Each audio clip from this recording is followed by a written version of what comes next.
So I wanted to know what drives you to help people so much and to explore yourself in the world at such a deep and profound level.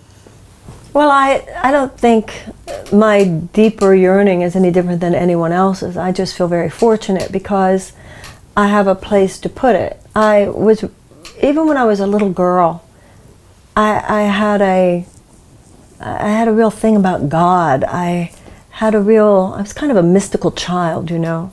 And then I remember when I was in high school, I saw my first astrology book, and I took a class when I was 14 years old in the summer school program, and it said philosophical approaches to the question of God. I remember that. It was in New Hampshire. And I remember when I saw in the booklet, you know, that was the name of a class I could take. Philosophical approaches to the question of God. I was just in heaven. I couldn't even believe such a thing existed. So that was always just my interest. But I had a difficult time. I think the 20s are hard for most people. And growing up, even though I started reading books about religion and philosophy, and I was always interested in East, West, esoteric, traditional. I never saw a big divide there. I mean, I was interested in the traditional religious philosophers, but also out there esoteric occult stuff. It's always just different kinds of candy to me. But I had a difficult time. I couldn't figure out with a lot of it how to apply it to my own life and my own relationships. And then when I was in my 20s, I saw A Course in Miracles and started reading it. The Course doesn't claim to be for everybody, but if it's for you, you know it, I think. And so when I read The Course in Miracles, it was like, got it, because I felt it was like, for me, it was like you go to a cathedral and there is this huge flight of stairs. And I climbed those stairs, and sometimes my knees were bloody, my elbows. I mean, I tried so hard to get to the top of those stairs. And then there was this door, a big wooden door, and I still couldn't unlock it. And the Course in Miracles gave me the key. And that key, and I'm not saying this hadn't been written anywhere else that I'd read, it's just that I hadn't gotten it. And that was the idea that the key is other people. And I had been one of those people, and many are, where sometimes I would even ignore you because, excuse me, I'm searching for God. I didn't realize there was no searching for God, but through you, through this relationship. And that's the key that the Course gave me. So it was just my own search and my own excitement about it. And then when I first, very early, when I was reading A Course in Miracles, very early, like the first 2 weeks or something, I'd gone over to where it was published in New York. And Judy Scotch, it was their apartment where they were publishing, and she was leaving. And her husband said, well, she's leaving, she's traveling.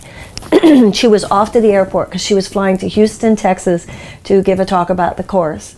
And I actually was born and raised in Houston. And I remember thinking, wow, you mean people could do that with their lives? That she just goes around talking about A Course in Miracles, like, whoa.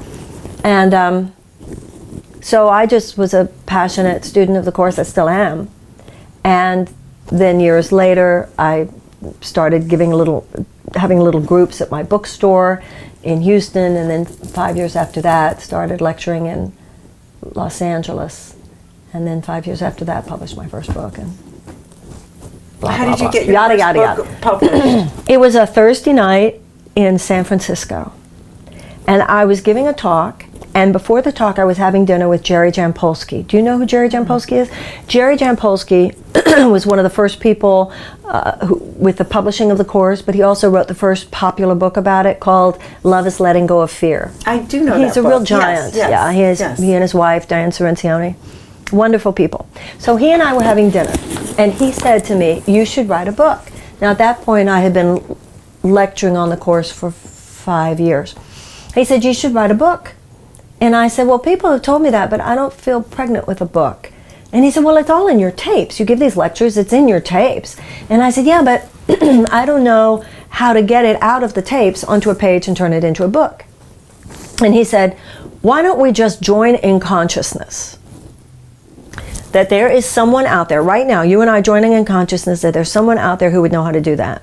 I said, okay. That was in San Francisco on a Thursday night. 2 days later, on a Saturday morning at my lecture in LA, a gentleman came up to me, said he was a literary agent, and had I ever thought of writing a book? And I said, that's so amazing, and people have told me that, but I've said I don't feel pregnant with a book, and I met Jerry, blah, blah, blah. Now, I don't know if that man ever tried to call me. I never got a call from him. That was pre-voicemail message, I think. I don't know, whatever. I never heard from him. 5 days after that, so exactly 1 week to the night after Jerry Jampolsky and I in San Francisco, I'm in New York, because I used to fly around a lot in those days to talk. And I gave a talk in New York on the course, you know, doing my thing.